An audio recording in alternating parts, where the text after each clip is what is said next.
देखिए जो चैप्टर है बेटा हमारा है वो है खान पान की बदलती तस्वीर। इस पाठ में लेखक हमको ये बताना चाहता है कि चूंकि हमारा देश विभिन्नताओं वाला देश है। कैसा देश है? विभिन्नताओं वाला देश है। विभिन्नताओं वाला देश कहने का मतलब क्योंकि हमारे देश में कई राज्य हैं, कई भाषाएं बोली जाती हैं और हर राज्य का अपना अलग अलग खान पान है। ओके, तो इसी तरह से लेखक ने इस पाठ में दिखाने का प्रयास किया है कि हमारे देश में जो खान पान जो पहले एक सीमित जगह तक होते थे कैसे आज वो बदलते जा रहे हैं और अब वो जो खान पान जो हम खाना कहीं और खाते थे अब वो खाना हमारे लिए यूज टू हो गया, मतलब हर जगह प्रयोग में आ रहा है। तो ये जो खाने पीने का बदलाव है, ये जो खाने पीने की चीजें हमारे साथ प्रयोग में आई, दक्षिण का भोजन उत्तर में आया, उत्तर का भोजन दक्षिण में गया, पूरब का भोजन पश्चिम में आया, पश्चिम का भोजन पूरब में गया, ये जो खान पान का मिश्रण जो आपस में मिलाव हुआ इसी को लेखक ने यहाँ दर्शाया है। ठीक, तो अब हम पाठ को देखते हैं और कहते क्या है कि पिछले 10 वर्षों में हमारी खान पान की संस्कृति में एक बड़ा बदलाव आया है। इडली, डोसा, बड़ा सांभर, रसम अब केवल दक्षिण भारत तक सीमित नहीं है, ये उत्तर भारत के भी हर शहर में उपलब्ध है और अब तो उत्तर भारत की ढाबा संस्कृति लगभग पूरे देश में फैल चुकी है। अब आप कहीं भी हो भारतीय रोटी दाल साग आपको मिल ही जाएंगे। फास्ट फूड तुरंत भोजन का चलन भी बड़े शहरों में खूब बड़ा है। इस फास्ट फूड में बर्गर, नूडल जैसी कई चीजें शामिल हैं।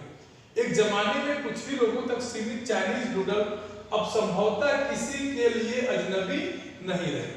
देखो ध्यान से समझो, जो पहला पैराग्राफ है, पहले पैराग्राफ में जाओ तो लेखक ने ये बताने का प्रयास किया है कि आप पिछले 10-15 वर्षों में देखें तो जो हमारे यहाँ खान पीन जो खाने पीने का रिवाज था, जो रस्म थी, जो परंपरा थी, उसमें जैसे अगर हम इडली डोसा का नाम लेते थे तो हमको साउथ इंडियन दक्षिण भारत के लोग याद आते थे, या चावल दाल अगर कहें तो उत्तर भारत के लोग आते थे, या मछली भात कहें तो बंगाल के लोग याद आते थे, और जब हम बात करते थे ढोकला वगैरह की तो गुजरात की, या दाल चूरमे की बात करते थे तो राजस्थान और गुजरात की चीजें हमको याद आती थी। लेकिन अब क्या है, तो लेखक कहने का प्रयास कर रहा है कि पिछले 15 सालों में, मतलब जो पिछले 15 साल बीते हैं या जो पिछले 15 साल से अब जो बदलाव देखने को मिला है उसमें ये हुआ है कि जो इडली डोसा है जो पहले कभी साउथ इंडिया का दक्षिण भारत का भोजन हुआ करता था अब वो पूरे भारत में आपको कहीं मिल जाएंगे। आप देख लीजिए, आप किसी भी चौराहे पर निकलिए और आपको चीजें मिल जाएंगी, ये तो निश्चित है।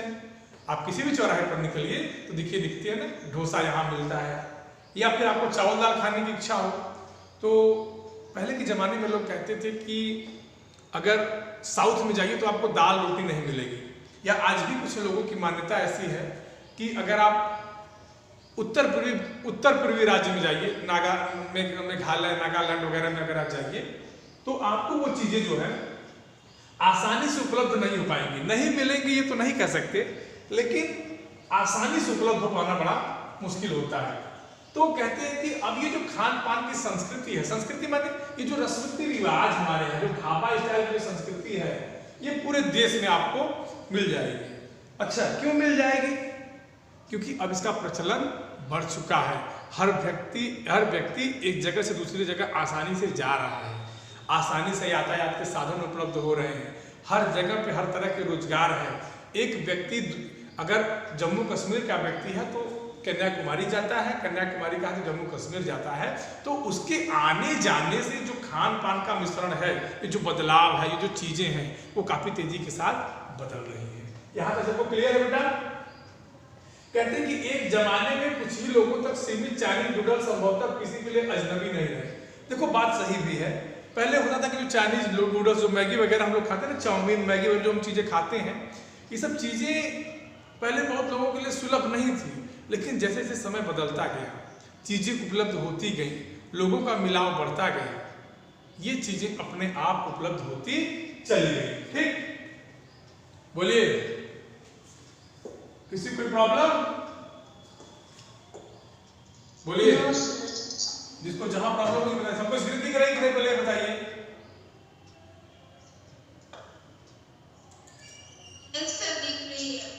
दिख रही है ना?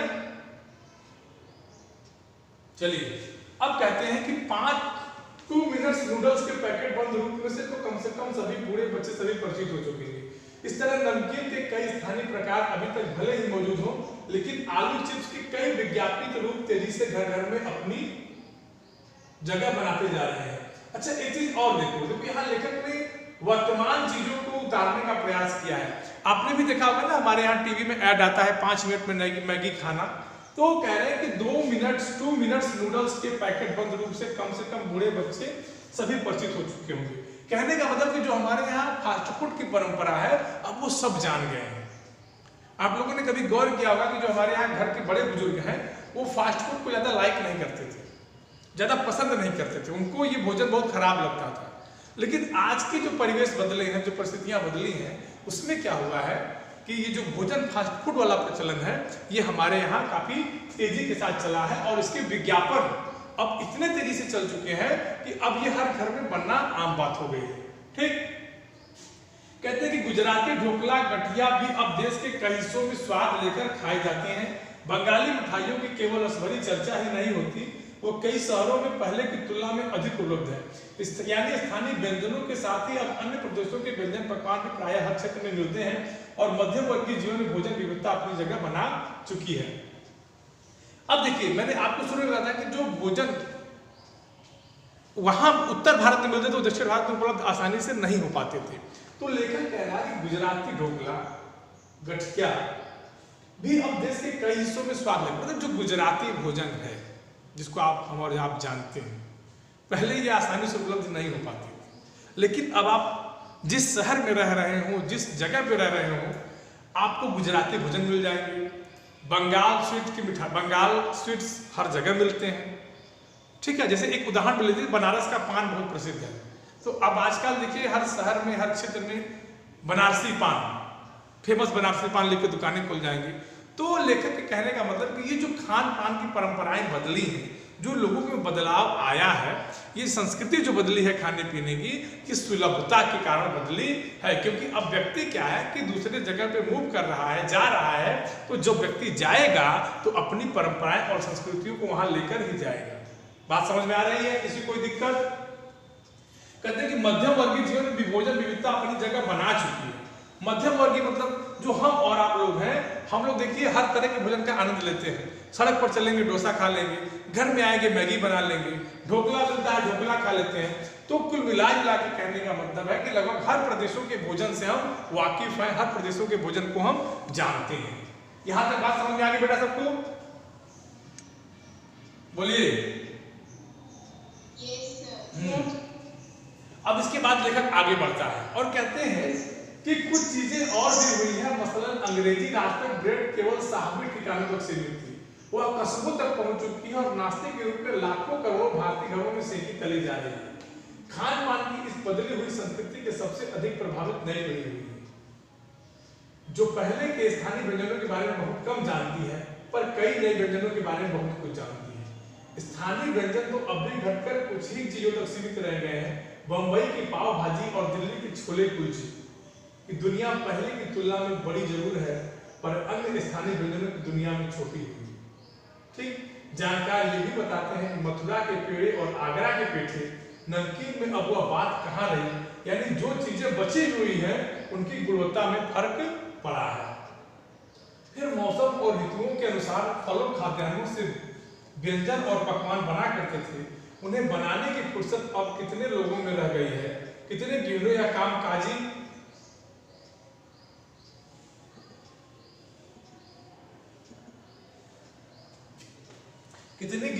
कामकाजी जो हैं, इसमें लेखक दिखाते हैं आपको, और कामकाजी महिलाओं के लिए खरबूजे के बीच सुखाना, छिलना, फिर उनसे व्यंजन तैयार करना सचमुच दुस्साध्य है। दुस्साध्य माने होता है कठिन, इसका यहाँ हम लिख देते हैं, दुस्साध्य माने होता है कठिन।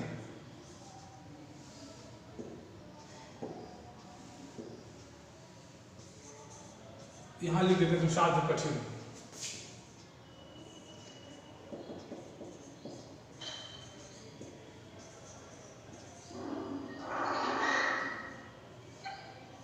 साथ में होता है कहते हैं। चलिए फिर अब देखते हैं, कहते हैं कि कुछ चीजें और भी हैं, कुछ चीजें और भी हुई हैं। लेखक कहना चाहता है कि मसलन अंग्रेजी राज तक जो ब्रेड केवल साथ, मतलब हम लोग जो ब्रेड खाते हैं ना, ब्रेड खाते हैं, पाव रोटी खाते हैं, तो पहले ये हुआ करता था कि ये अंग्रेजों का भोजन है। देखो एक जमाने में लोगों की मानसिकता क्या हुई थी कि ये अंग्रेजों के भोजन है, बात समझ में आ रही है। लेकिन अब क्या है कि अब वही ब्रेड जो अंग्रेजों का भोजन हुआ करता था, वही पाव रोटी जो अंग्रेजों का खाना हुआ करता था, आज क्या है, हर घरों में तली जा रही है, सेकी जा रही है। ठीक, कहते हैं कि खान पान की इस बदली हुई संस्कृति सबसे अधिक प्रभावित नई पीढ़ी हुई। नई पीढ़ी माने जो हम लोग हैं। देखो हम लोग हर चीज खा लेते हैं। कहते हैं कि जो प्रभावित हुआ है वो सबसे अधिक कौन हुआ, नई पीढ़ी हुई है। कहते हैं कि जो पहले के स्थानीय व्यंजनों के बारे में बहुत कुछ जानती है, बहुत कम जानती है, पर कई नई व्यंजनों के बारे में बहुत कुछ जानती है। कहते हैं कि जो नई पीढ़ी हमारी है, देखो हम छोले भटूरे जानते हैं, हम इडली डोसा जानते हैं, लेकिन कहने का मतलब है कि जो हमारी पारंपरिक भोजन है उसको हम जानते हैं कि नहीं जानते।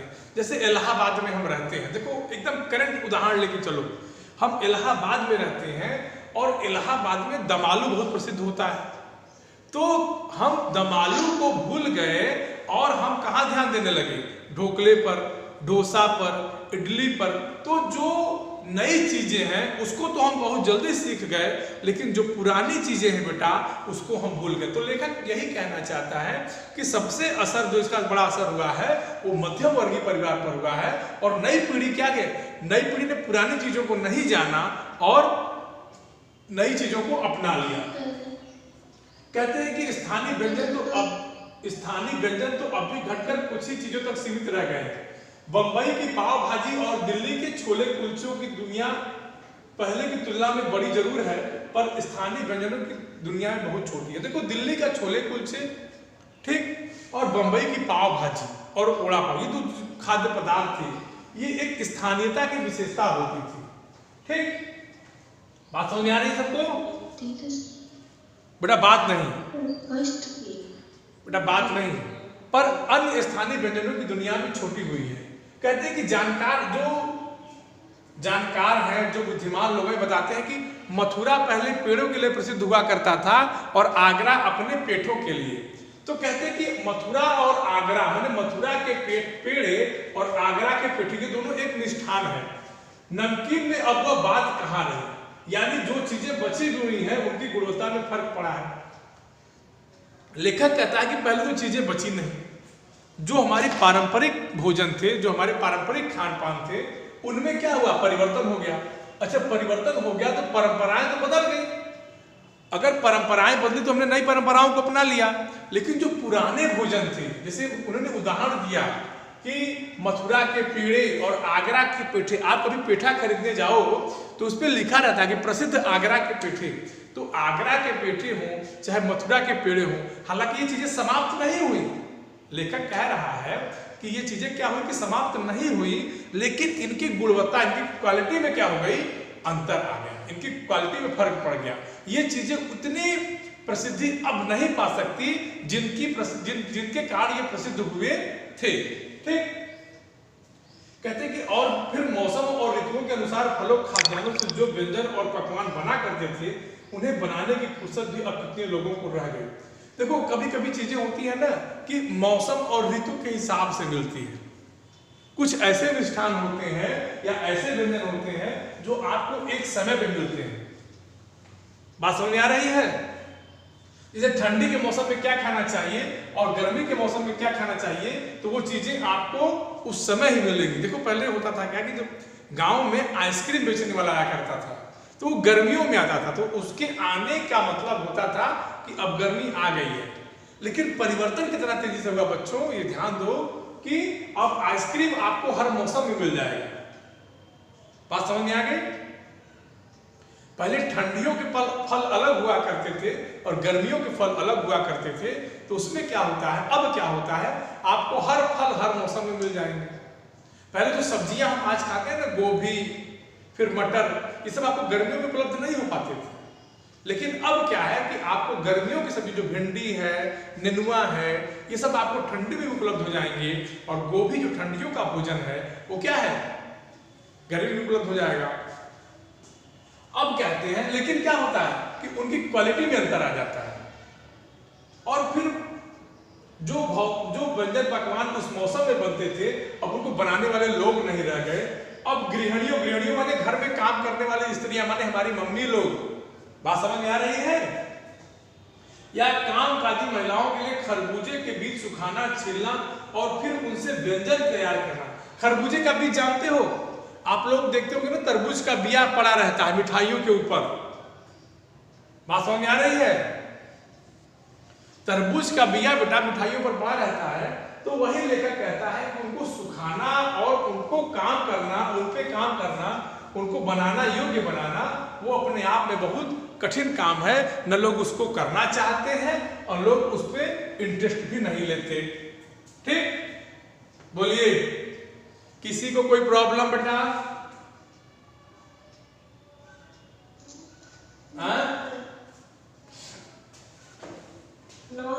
आगे देखें,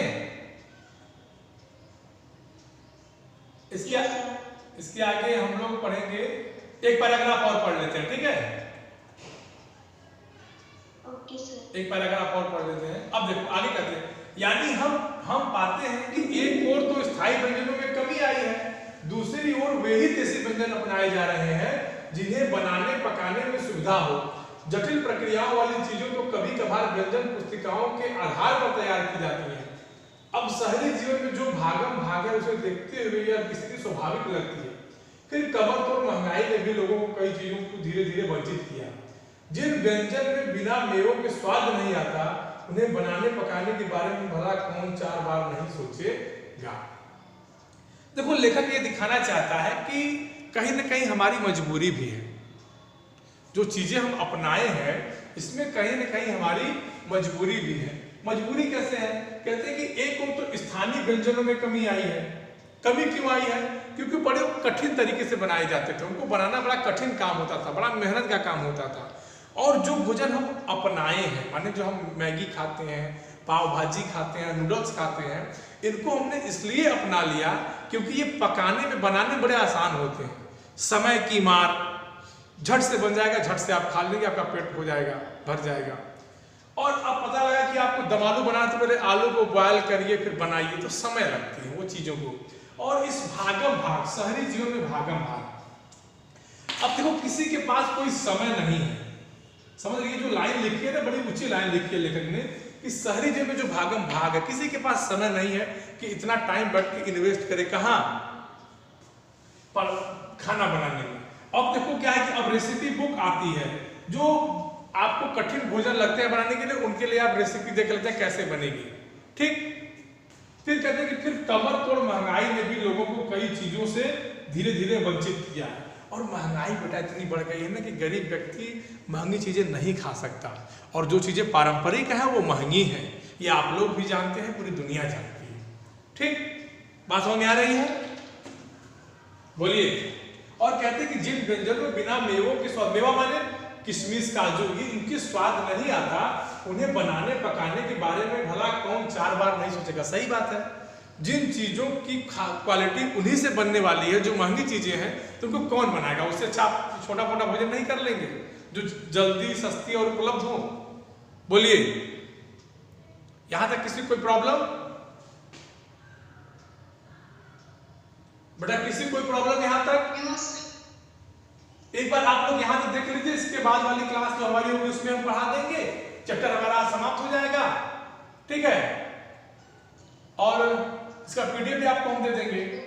हाँ, तो इतना पढ़ लीजिए, जहां जिसको दिक्कत हो पूछ ले, जो भी लाइन जो भी शब्द आपको समझ में आए आप पूछ लीजिए। ओके।